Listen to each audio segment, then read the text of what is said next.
नमस्ते बच्चों। आज मैं आप लोगों के सामने एलसीएम और एचसीएफ के चैप्टर को इस वीडियो के माध्यम से आप लोगों को समझा रहा हूँ, बता रहा हूँ।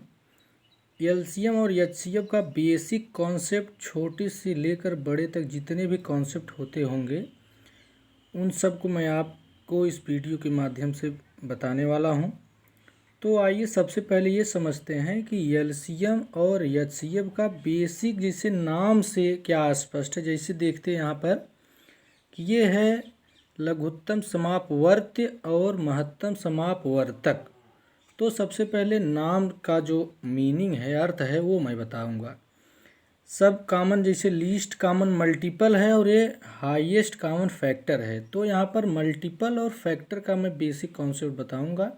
इसके बाद में देखते हैं मैं यहाँ पर एलसीएम और यहाँ पर एचसीएफ। तो एचसीएफ का और अन्य नाम है हाईएस्ट कॉमन फैक्टर और ये greatest common divisor, greatest common measure, highest common measure, ये एचसीएफ का अन्य नाम है। तो मैं पहले डिवाइज़र और मल्टीपल के बारे में बेसिक कॉन्सेप्ट बताने वाला हूँ। तो आइए देखते हैं डिवाइज़र क्या है और ये मल्टीपल क्या है। तो यहाँ पर देखेंगे मल्टीपल के बारे में, इसके बाद अब डिवाइज़र या फैक्टर। तो मल्टीपल किसी संख्या का गुणज यानी मल्टीपल वे सभी संख्याएं होती हैं जिसमें उस संख्या का भाग जो है लग जाता है। जैसे 4 हो गया, यह जो है 4, 8, 12, 16, 20 ऐसे सभी। तो यह जो है इन सभी संख्याओं का ये गुणज है। चार ऐसी संख्या हैं जो इन सभी में अगर भाग देंगे तो भाग पूरा पूरा कट जाएगा, भाग चला जाएगा। तो वो संख्या हो गई गुणज यानी मल्टीपल है। और फैक्टर देखेंगे आप, जैसे मान लीजिए 36 हो गया, तो 36 का फैक्टर क्या क्या होगा। 36 का फैक्टर होगा 1, 2, 3, 4 और 6, 9, 12 भी हो सकता है, 18, 36। ये सब 36 का फैक्टर है। फैक्टर मतलब गुणनखंड जो उस संख्या को पूर्णतः विभाजित कर दे, यानी ये सब संख्याएं जितनी भी हैं इसको विभाजित कर देंगी। यहाँ पर को है तो फैक्टर हो गया, यहाँ पर से है तो ये मल्टीपल हो गया। ये गुणज मतलब इन सभी संख्याओं को यह काट सकता है और फैक्टर में ये सभी संख्याएं इसको काट सकती हैं। यही अंतर है एलसीएम और एचसीएफ का। तो एलसीएम का जो मीनिंग है मतलब वह छोटी से छोटी संख्या, वह छोटी से छोटी संख्या, दो या दो से अधिक कितनी भी संख्याएं हो, वह न्यूनतम संख्या है जिससे उन संख्याओं को पूर्णतः विभाजित कर दे। यहाँ पर जिससे है लघुत्तम समापवर्तक, किसी भी संख्या का वह छोटी से छोटी संख्या आएगी जिससे वो संख्याएं पूरी तरीके से कट जाएं। जैसे अगर 6 और 8 यानी 6 और 8 का आप एलसीएम निकालेंगे, अभी मैं आगे बता रहा हूँ, तो एलसीएम आएगा 24। 24 एलसीएम आ गया। तो यह 24 वह छोटी से छोटी संख्या है जिससे इन संख्याओं को भाग देंगे तो यह पूरी तरीके से विभाजित हो जाएगी। 6 से भी कटेगी, 8 से भी कटेगी। यह है एलसीएम का मतलब। और आप देखेंगे अब एचसीएफ। तो एचसीएफ वह बड़ी से बड़ी संख्या है, किसी भी संख्या का जो महत्तम समापवर्तक है वह इतनी बड़ी से बड़ी संख्या है कि उन संख्याओं को पूर्णतः विभाजित कर देती है। जैसे 24 और 36 ले लीजिए। तो इसका जब एचसीएफ आप निकालेंगे, तो एचसीएफ भी मैं आगे बताऊंगा कैसे निकाला जाएगा। मैं एक बार फिर से बता दे रहा हूँ, मैं ये सब बेसिक चीज़ें बता रहा हूँ। तो इसका जो 24 और 36 का एचसीएफ निकालेंगे तो 12 आएगा। तो 12 वह बड़ी से बड़ी संख्या है जिसको यानी ये संख्या इनको और इनको विभाजित कर देंगी। तो महत्तम समापवर्तक में को आएगा और लघुत्तम समापवर्तक में से आएगा। एक बार फिर से समझेंगे एलसीएम और एचसीएफ का बेसिक नाम जो है। एलसीएम यानी वह छोटी से छोटी संख्या जिससे दो या दो से अधिक संख्याएं विभाजित होती हों, यानी 24 जो है इससे भी होंगी और इससे भी, यानी से को यहाँ पर ज़्यादा वैल्यू देंगे। और HCF निकालना हुआ तो वह बड़ी से बड़ी, देखिए महत्तम है तो बड़ी से बड़ी संख्या जिसको ये दोनों संख्या विभाजित कर दें, यानी 24, 36 जो भी आप और लेंगे तो जो मस आएगा यह मस इसको विभाजित करेगा, यानी महत्तम रहेगा तो को विभाजित करेगा और लघुत्तम रहेगा तो से विभाजित होगा। तो आइए अब उदाहरण के द्वारा कुछ समझेंगे कि लघुत्तम और महत्तम समापवर्तक कैसे निकालेंगे। इसलिए मैं यहाँ पर लाइन खींचकर यहाँ पर इसमें LCM और इसमें HCF में आपको बताऊंगा। तो सबसे पहले जनरली आप लोअर क्लासेस में पढ़ते चले आए हैं, जैसे मान लीजिए सरल तरीके से बताऊंगा, 2, 4, 6, 8 का LCM आप निकालेंगे। तो LCM निकालने का दो तरीका है, एक मल्टीप्लाई मेथड, एक है डिवीजर मेथड, यानी गुणनखंड विधि और भाग विधि। तो सबसे पहले हम यहाँ पर देखेंगे गुणनखंड विधि और भाग विधि, दो विधियाँ हैं। तो यहाँ पर ये मैं भाग विधि लिख दिया। तो सबसे पहले चलिए भाग विधि बता दे रहे हैं, ये भाग विधि है। तो भाग विधि में सबसे पहले हम ऐसे अक्षरों को लिखेंगे, इनका हमको LCM निकालना है। तो सबसे पहले 2 से डिवाइड करेंगे, 2 से 2 में भाग देंगे 1 बार जाएगा, 4 में भाग देंगे 2 बार जाएगा, 6 में देंगे 3 बार जाएगा और 8 में देंगे तो 4 बार। अब फिर से 2 बार काटिए। संख्या पद्धति में मैं बताऊंगा डिविजिबल का रूल, कि देखते ही कौन सी संख्या 2 से, 3 से, 4 से ऐसी कट जाएंगे। आप हमारे वीडियो में देखेंगे तो उसमें हम ये बताएंगे। फिर 2 से काटिए, 2 1 के 2, 2 1 कट गया, ये 3 नहीं कटेगा तो भाग विधि में उसको उतार लेंगे। फिर 4, 2 दूनी 4। फिर देखिए इस सब में 2 से कटने वाली संख्याएं हैं, तो 2 से फिर 1 1 आ गया तो उतारेंगे। जब तक 1 1 नीचे न आ जाए तब तक हम इसको काटते चलेंगे। 3 नहीं कटेगा, उतार लिए, 2 1 के 2 कट गया। अब देखिए इसमें 2 तो कट गई संख्याएं, 3 ये देखिए नीचे आ गया। तो ये जब जो चीज़ें हैं, जो संख्या आई हैं, उसी को हम मल्टीप्लाई कर लेंगे ये संख्याओं को। तो इसका गुणा कर लेंगे, 2 दूनी 4, दूनी 8, तिरिक 24, यानी जो 24 आई है वह 2, 4, 6 और 8 का क्या है, LCM है, इन सब का LCM। अब आइए देखते हैं इसी चीज़ का HCF कैसे निकालेंगे।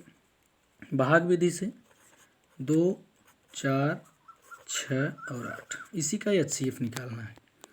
तो भाग विधि से निकालने के लिए ये भी गुणनखंड विधि, भाग विधि, ये भी गुणनखंड विधि और भाग विधि, दो विधि से मैं बताऊंगा।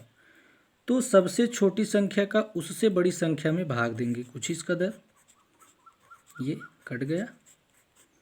अब इसका उत्तर ये ना हो करके ये होता है, ये उत्तर नहीं है, यानी तो ये 2 आ गया। अब 2 को इससे बड़ी संख्या में देंगे भाग, तो इससे बड़ी संख्या क्या है, 4 तो हो गया, 4 और 2 का।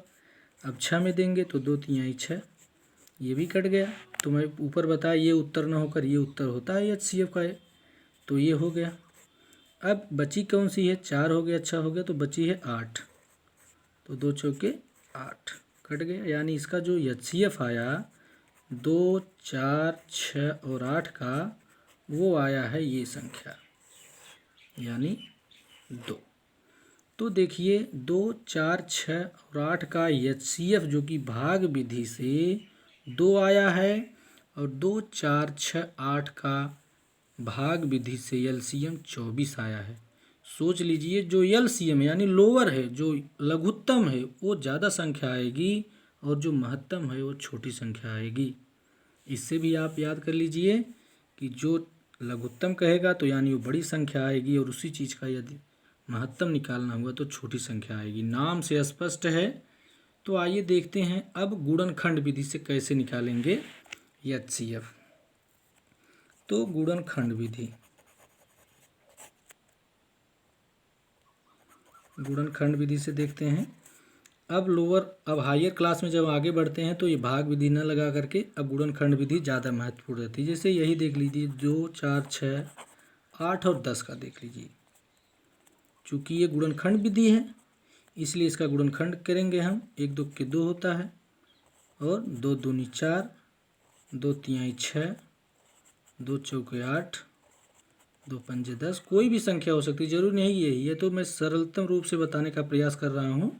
कोई भी संख्या होगी आप ऐसे गुणनखंड कर लेंगे। गुणनखंड छोटे से छोटे करिए। इसके बाद जो कि सबसे महत्वपूर्ण है, आप देखेंगे सबसे पहले नीचे का पूरा उतार लीजिए। आप संख्या नीचे की जितनी भी संख्या है पूरा उतार लीजिए। अब ऊपर चलिए, वो संख्या सॉरी यहाँ पर 2 दूनी 4 दूनी 8, एकदम छोटे से छोटा करना है। ऊपर वही चीज़ उतारिए जो न उतरी हो। तो देखेंगे तो यहाँ पर 2 पहले से उतर चुका है, यानी 2 जो है नहीं उतरा है, तो इसको उतार लेंगे। अब और ऊपर चलेंगे, देखेंगे क्या नहीं उतरा है। 2 तो पहले उतर चुका है, 3 नहीं उतरा है, 3 उतार लेंगे। उसके ऊपर चलेंगे, देखेंगे 2 है जो कि पहले से उतर चुका है। ऊपर चलेंगे, यहाँ पर 1 तो मान लीजिए यहाँ पर है ही है, सब में 1 है, आप जानते हैं। 2 यहाँ है तो यहाँ भी 2 है, तो इसका मतलब ये सब संख्याएं हमारी उतर चुकी है। एक बार फिर से देखेंगे, नीचे की सबसे पहले संख्या आप उतार लीजिए, फिर ऊपर चलिए, जो संख्याएं न उतरी हों उसको उतारिए। तो 1 बार 2 यहाँ उतरा था, 2 बार 2 है नहीं उतरा था, तो 2 बार 2 उतार लिए। ऊपर चले तो यहाँ पर 2 उतर चुका था, 3 नहीं उतरा था, 3 उतार दिए। और ऊपर चलें, 2 था, यहाँ पर ऑलरेडी 3 बार 2 है तो नहीं उतारेंगे।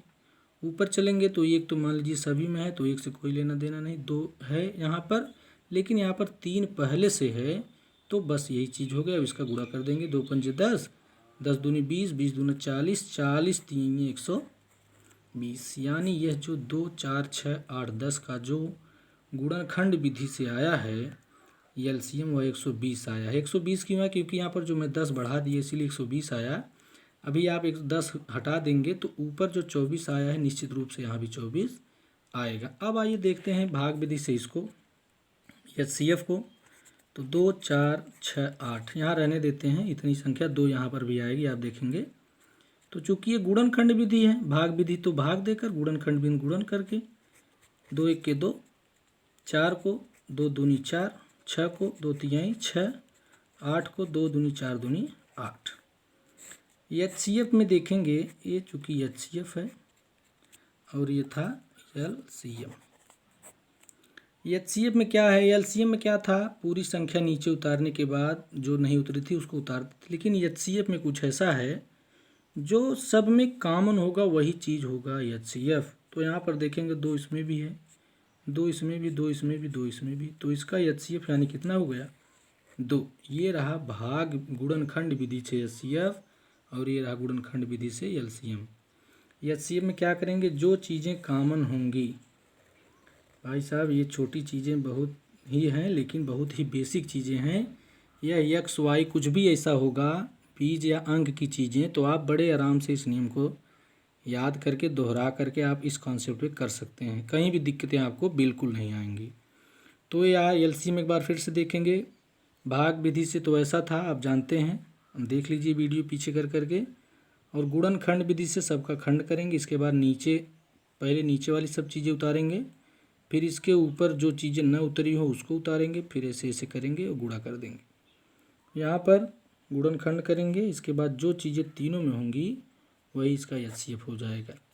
अब आगे सीखते हैं भिन्नों को कैसे, भिन्नात्मक संख्या है तो उसका कैसे हम एचसीएफ और एलसीएम निकालेंगे भिन्नों का। और जैसे और सब जितनी भी टेढ़ी टेढ़ी चीज़ें हैं जो समझने में हमको दिक्कत होती है, वो हम आपको बस ये भिन्न का, ये एचसीएफ और एलसीएम का सेकंड वीडियो में दिखाते हैं।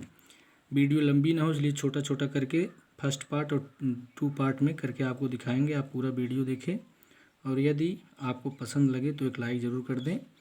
आप वीडियो पीछे कर करके आप समझ सकते हैं। तो आज के लिए बस इतना ही, धन्यवाद।